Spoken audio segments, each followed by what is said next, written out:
Kids Cook Real Food, Mrs. Kimball here for the Healthy Parenting Connector, where, as always, we are connecting you parents who so desperately want to raise healthy kids with the experts who have the information you need. Today, I'm honored to host Dr. Roseann Capanna-Hodge. Thanks for being here. Well, thanks for having me. You know, I love chit-chatting with you. I know this is going to be a good one, guys. Don't play it at double speed because we're going to be talking fast. Today, we are going to talk about helping your child manage anxiety. So, you know, at Kids Cook Real Food, we always talk about that connection, confidence, and creativity. And I mean, this is what it's all about. We've got to connect with our kids, give them the confidence that they can succeed in the world. And sometimes we have to be a little creative about how we go about it. So let me introduce you to the official Dr. Roseann Capanna-Hodge. She's become a well-known media voice for kids' mental health, but it wasn't always that way. She actually started out her career as a traditionally trained psychologist, professional counselor, but one particular client changed the trajectory of her practice forever. Her centers in Connecticut now provide integrative mental health support and holistic therapies to bring kids from stressed out messes to happy and focused. Dr. Roseann is the co-author of Brain Under Attack, a resource guide about pans and pandas. And most importantly, she's an expert in like digging down to the bottom of some of these really complicated, tough pediatric mental health cases. And she's brought hope to thousands of parents over the last 25 years. I'm so excited to talk about this. I'm not anxious at all, but unpack that story for us a little bit. How did you go from being a school counselor, traditional psych clinic, to all this integrative biofeedback stuff? Yeah. So thank you for that lovely intro. I appreciate it. You know, we all work really hard, and I've been in this field for 28 years. So, you know, it means you've done a lot of healing, and that's a pretty awesome thing. So I have always been holistic. I am the daughter of Italian immigrants. So that's where my health journey and why I'm involved in holistic therapies work, and how they work, and how I believe that so much is because, you know, in the Italian culture, food is medicine. So, you know, we didn't seek out a lot of traditional medical care. We really did things through food. And, you know, if you were sick, you know, your mom gave you X, Y, and Z, and a lot of love and stories too. So when I entered into the world of, you know, being a psychologist and a therapist, and I started out working in undergrad, working at psychiatric facilities, where the most impaired kids was. It was quite an eye opener for me. So I already was talking to people about diet and supplements and making suggestions on there. And so really when I became a school psychologist is my first real entry into, you know, my getting my doctorate and, you know, being Dr. Roseann. And I just saw kids, even though they weren't as impacted as those kids in the psychiatric facilities, there was still, you know, quite a struggle. And this was a long time ago. And, you know, you're talking 20 years ago, and our mental health system has changed a lot here in the States. I know you have people from all over in that, you know, people used to get longer term care, and now there's a push for, you know, shorter care when people are in real distress. So when I started working just the way that I am, I always got the complex cases. And what does complex cases mean? It means layers, right? And that's what we know today. They have gut issues, they have asthma, they have anxiety, they have eczema, they have a host of things. So I quickly realized, you know, psych meds weren't doing it. And so as I moved into the private practice world, I got more and more of that. And then, you know, I was practicing, you know, holistic, doing much deeper psychotherapy, behavioral retraining, working with parents who just were distressed and didn't know what to do and really needed somebody to coach them. And I always felt so grateful to be able to offer them that, because we got trained on how to do that, and parents don't get trained. And yet we sometimes have kids that need a lot more from us, right? As I do with my own kids. And so along the way, I met a little guy named Alec. And to this day, he has the worst case of ADHD I've ever seen in my life. So for me to say that, you know, and having worked in like every possible place you could think of, even doing care inside people's homes and, you know, just different areas. And so he would have later been diagnosed with autism. He was so extreme. He was so unfocused. He was so inwardly drifting. And Alec was a boy that had a near perfect IQ, but could not function. So after getting kicked out of like a bunch of private schools, I go to see him in his public school, and he, if you can imagine, he looked like he was having seizures. He was doing all these contortions. So when I met with him, he really was so impulsive and physically hyper that if I turned to, you know, talk to somebody or write something down, I would look and he would like literally be climbing the walls. Oh. And that's why I say he's got the most extreme case ADHD ever seen. And when his mom, you know, said, you know, what did we do then in the 90s? We said, you know, don't really know what else to do. You need psych meds, right? And so he did psych meds, and just as 99.7% of other people who try ADD meds have an adverse reaction, there's just levels of adverse reactions, right? Mm-hmm. So he had cardiac issues, and so his mother pulled him. And I, you know, that sounds like it's definitely a severe issue, but it's not terribly uncommon for people to have severe reactions to even ADD medications, which are perceived as being safer. Okay. 99.7 have a 99.7 will have the top. And the top three are irritability, like who needs that more for your kids? Because I don't. And food restricting, and they actually call it anorexia, and we'll talk about why, and sleep issues. So, and you know, it's a psychostimulant, so you're going to reduce your eating. And then reduced eating means you're not getting enough nutrients.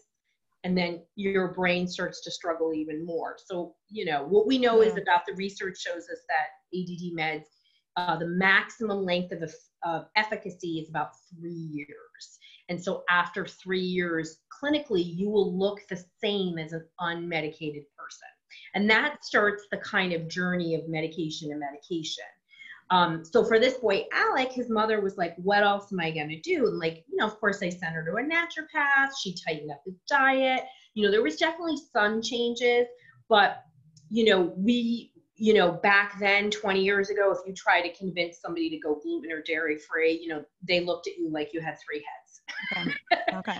And I always meet people where they're at. Some people in their journey, they need to start out slow. Maybe it's 25% change, and then you start to feel better and you're willing to do 50. And I still believe in that. But, you know, food quality and nutrients are just so important for up leveling and getting your focus and your brain different of every individual of every age. End of story. So mom came to me and said, I'm going to do some neurofeedback. And I said, that's great. I read some research on it. You know, I wrote a paper on it in grad school. It's highly evidence-based. It's been around at that point, you know, 30 something years. So off she went. 8-9 months later, I see them in town, and Alec comes up to me, looks me in the eye, and says, how you doing, Dr. Roseann? So, you know, expletive out of my mouth, say to his mom, what are you doing? And she says, that's neurofeedback. And that just changed my world. And, you know, then I was like, I've got to get changed. I'm you know, trained. I've got to offer this to people. We really have to change what we're doing with kids. And so that became the first of many things that were even more holistic. And, you know, luckily, even though the system hasn't changed in terms of providers, both medical and mental health, parents are seeking out different options for their kids, you know, food, you know, exercise, neurofeedback, biofeedback. They're realizing how important those treatments or therapies or whatever you want to call them are really help with brain health and mental health issues. Man, what I love about that story is that it wasn't you who helped Alec, but you were willing to look at that and go, I need that. My patients need that, and shift your own practice. And that's what makes you a good practitioner, because you're willing to move forward when maybe the rest of medicine is staying behind and just sticking with those prescriptions. Now, you talked about ADHD, and today we're talking about anxiety. I think one link is that you said food is medicine for every case, no matter what. And I think food is getting worse over the last few decades. Anxiety is definitely getting worse. what are some statistics just to get us all on the same page with how bad this is? And like, why might it be increasing so much? Yeah. So, the average age of onset of an anxiety disorder is age 6. Oh. So it is dramatically on the increase with littles. People ask me all the time, like, what do I notice in these almost 30 years? And the biggest trend of every age is anxiety. I also have seen a boatload more of autism, and which all autistic kids tend to have anxiety, right? So, and people say, oh, are we getting better diagnosing? No. Okay. Not at all. I feel like we're not any better, if not worse, even though we talk about this. I think parents are getting better at identifying these issues and coming to schools and saying, my kid's anxious. So, it is an ever-growing problem. We know through a major, 2011 study that 54.2% of children in the US have a physical or a mental health problem. And that is unbelievable, that 1 out of 2 kids. So, what is going on? I think there's multiple things converging why you're seeing such a rise in anxiety, OCD, a lot of very stress-related conditions. And I think, number one is people have accepted a high stress lifestyle. And, what mother isn't running around like a chicken with her head cut off? Because we believe that we can do everything. And we are much more, research says we work 2.5 times more than our husbands, which I agree. So no matter how, and my husband's awesome, but we are working a lot, and we've just come to believe that it's okay to constantly rev at this high level. It's okay to not sleep. And, we're creating these high stress lifestyles. And I'm not saying anybody's at fault. This is just what's happening in our culture. And it's so important for us to try to have self-care every day. And it's just not easy. So for kids, there has been unrealistic academic demands put onto kids. They're doing developmentally inappropriate work.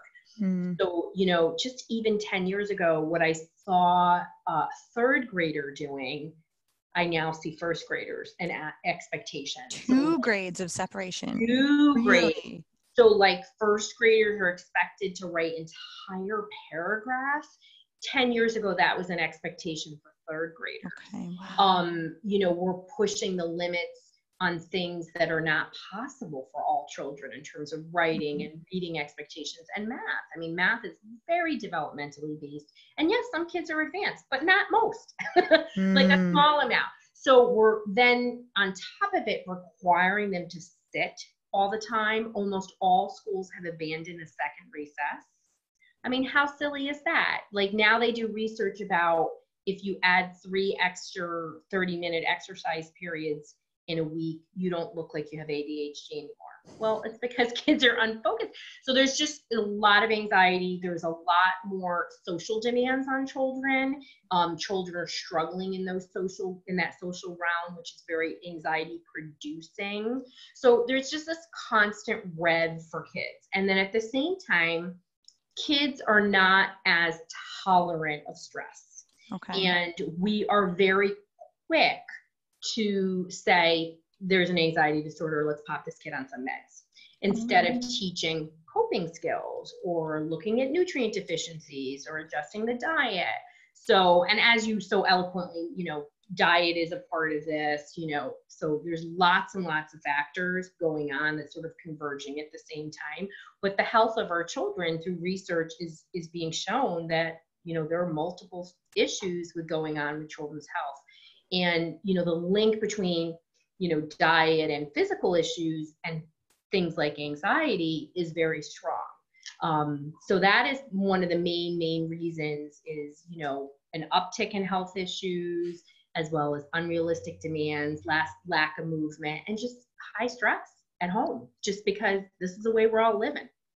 Yeah. So people always say that, oh, maybe they're just being diagnosed better, but you're saying these are not constructed numbers. This is real in the classroom. You can see it.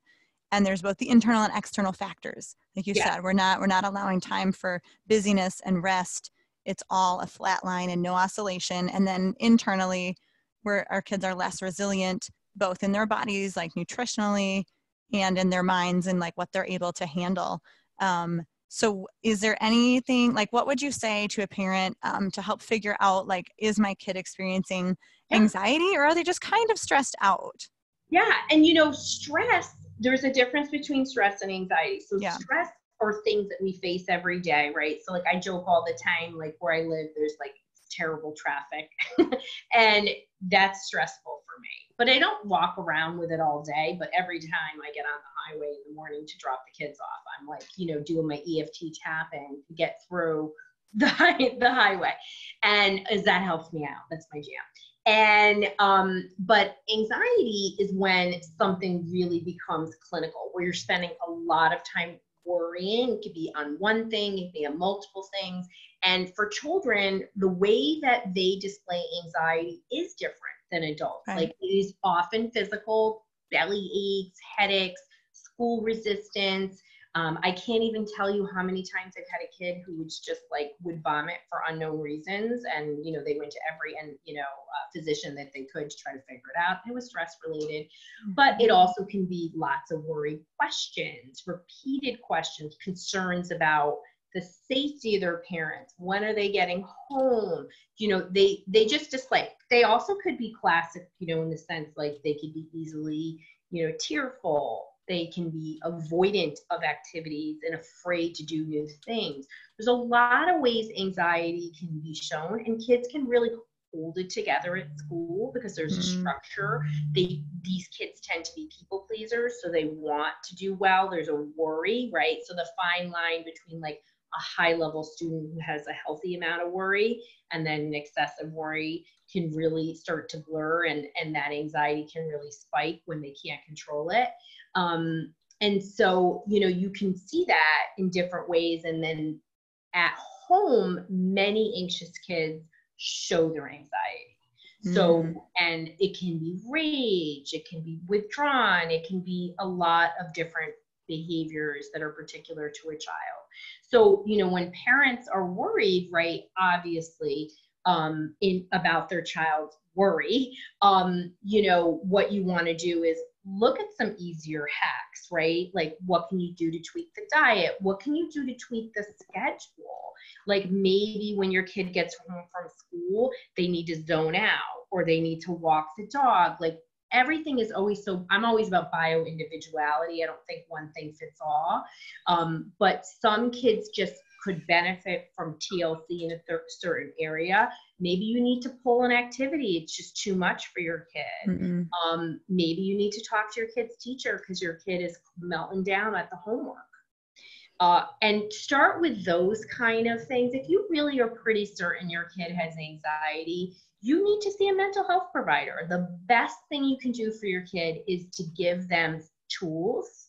And those licensed therapists, which can be found everywhere in the world, are trained in that. And that's really, really important. And it's such a gift because when they build a toolkit and be like, okay, I'm stressed out about this, but I'm gonna do this, I'm gonna meditate, or I'm gonna go for a walk, whatever works for your kid, you're giving them a skill they can use for the rest of their life, because stress is part of our life. Right, right. And I feel like you kind of described it as like anxiety is stress taking root. It's like where stress starts to dig its claws into other times and areas of your life. And I love talking about like when the kids come home from school. And just personally, we instituted something this year with my daughter where it's on my calendar every day, 3:30. She gets home about 3:05. She wants to have a snack first, and then we have a little touch base time. How much homework do you have? Do you have any tests or quizzes tomorrow? If you need to plan time with mom to help with homework or studying, let's do it now so the day doesn't like expire and all of a sudden you're going, oh my gosh, mom, I needed your help on this, right. And it's bedtime, you know. I tell her what's for dinner and what's for breakfast the next day. And just all these things are to help her with feeling anxious about school and homework and what's coming. And it took us a while to figure out and for her to be accepting of that as an important step in our day. But yeah, I would definitely encourage parents to act quickly. Worry kid. She worries about what's ahead. And so you figured that out. So kudos to you. And my little guy, who's totally relaxed, is a kid that needs to know everything in advance. Otherwise, it's a heck no. And so I just tell him, and he's like, fantastic, mom. You know, but if I don't do that, he literally could have a meltdown. And people would be shocked to think that this ridiculously pleasant kid has meltdowns, but he's a regular kid. You know, he's also a Virgo, and Virgos need to know in advance.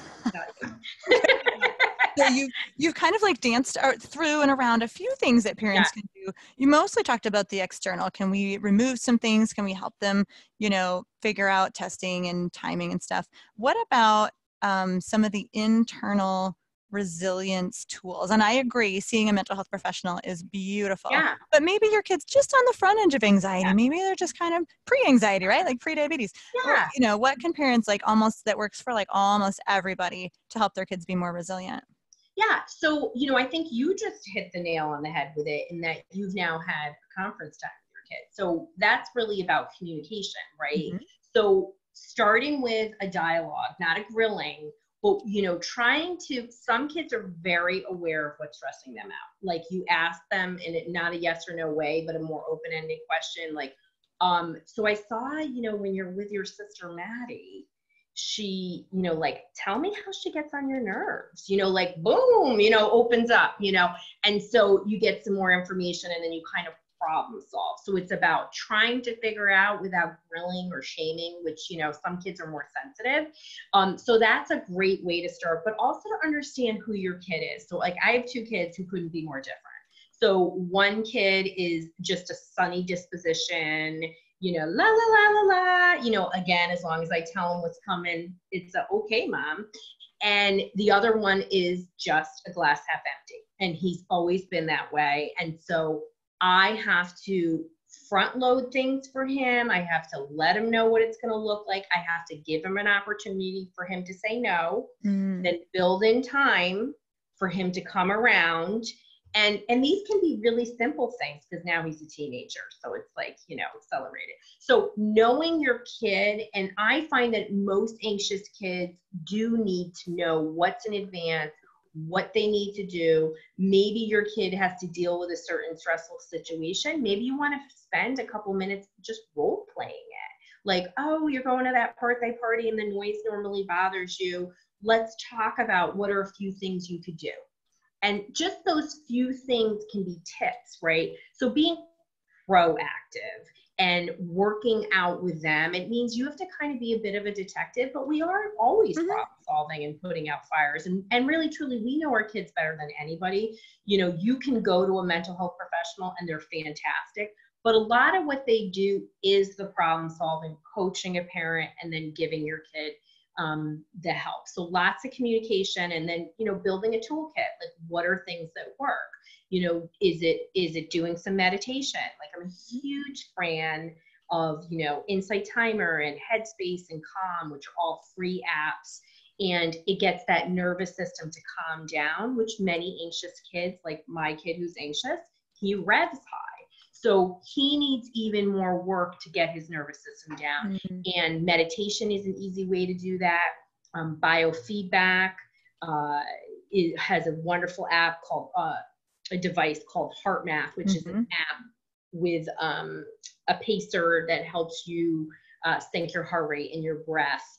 And that's something that is very accessible, easy to use, and people can do that. And it's just to get that nervous system calmed and regulated. So teaching your kids how to take care of themselves for stress today, but also to teach them for tomorrow is really important too. I love that. So we're talking about, you know, parents can help kids plan ahead, both by just communicating and role play. Meditation and biofeedback are both like preventive, right? Like you're doing this all the time to sort of build up resilience. Do you have just like 1 to 3 super quick strategies where, like, if a child's in a stressful situation, mom's not there, what do you tell them to do? Yeah. So, you know, if you're teaching your kid like what you can do, and again, everything's based on the individual, I would say, you know, the quickest way to calm your nervous system is to teach them a deep breath, and it's in through the nose and out through the mouth. And if you do that 3 times, it really is the quickest way to calm your nervous system down. So teach them that. Also, you can teach them, you know, let's say this is a child that regularly is distressed. So hopefully we've let the teacher know. And because that's really what you want to do, and that there might be an identified space to go sit, in a certain area of the room or walk. Maybe it is to tell them to go for a drink of water. Something that kind of breaks the cycle. And you can also do simple things like counting backwards from 10. And that just breaks the worry cycle, because our brain, for those anxious people, they know exactly what I'm talking about. A typical brain gets caught in a loop. So if you break that loop, then it can really help you to okay, I'm calm, I'm okay, and get you out of that fight, flight, or fright stage, stage, and that's really important. So, and I love for kids to try to rely on it themselves, because a lot of times we keep putting things back on a parent or a teacher. So it's really to encourage, it's okay to be distressed. You have to work through it. Obviously, there's levels where it's really, really tough, where anxiety is a precursor to OCD. And so we want to make sure we're not creating obsessive compulsive thinking patterns or rituals to avoid stress. And that's what OCD is. People think it's something completely different, but it always starts at the basis of anxiety, and young children can have it too. So to empower kids to talk back to their worries truly is the best thing you can do for your kid. Wow, those are great. Those are super actionable. What about nutrition? Are there particular foods, eating habits, or supplements that work for most kids to help their calm? Yeah, so I am a huge fan of an anti-inflammatory diet. And so whether you want to go to a paleo or Mediterranean, whatever you want to do that works for you, but a true anti-inflammatory diet is either low or full elimination. Of course, I'm full elimination of, grains, particularly wheat, and sugar and dairy. But anything, we know inflammation leads to increased anxiety and depression in particular through research, but it's also adding healthy fats. So most people who are anxious and depressed do not have enough healthy fat. So avocado, nuts, I'm speaking your language now. I'm a huge fan of those healthy things, as well as adding as consistent protein. So really not going more than 3 hours without a protein, because we know that when your blood sugar dips, you're more likely to be anxious. So let's keep it nice and consistent, and that's easy. And now, they have every type of easy snack that you can get protein in. That, they even make different types of chips, or they have dried chickpeas, and it's just so accessible. Like, I've been eating like this for a really long time. So to see what's available today is exciting.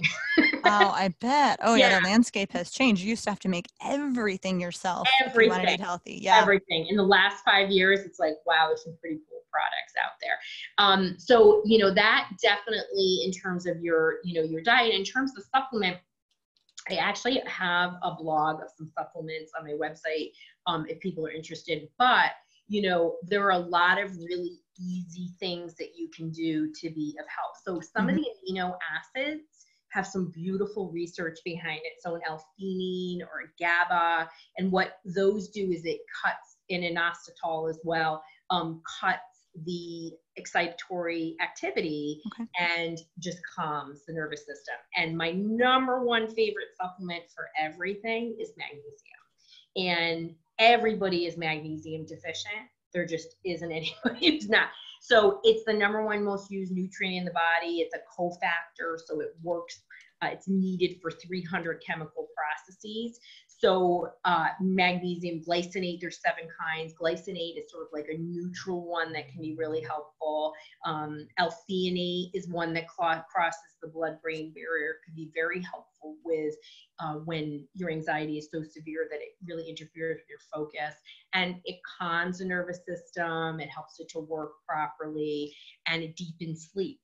So there's a real restoration and a reduction in anxiety just based on the magnesium. So that's my number one favorite.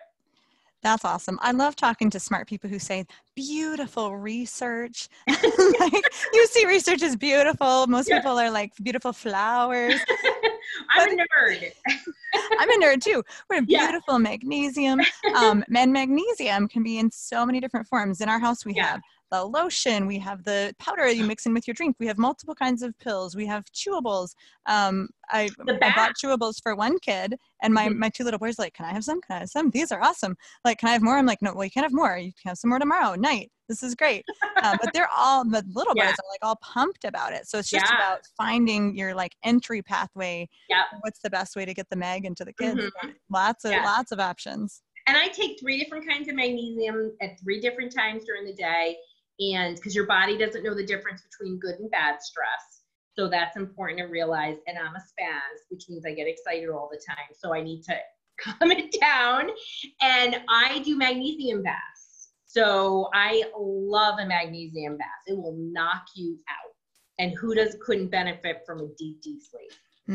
I love that. So anytime you're giving your kids a bath, throw some Epsom salts in, right? That's magnesium bath, just Epsom salts, right? There's a higher level one. So if you get onto Amazon and you search magnesium bath, or you go to your local, there's local places that have it. There is a brand I use called Ancient Minerals, and it has a higher concentration. And it's just so easy. Like you said, you toss it in a bath. You know, a lot of kids take baths, and I even bring them with me when I travel, and I just do a foot soak.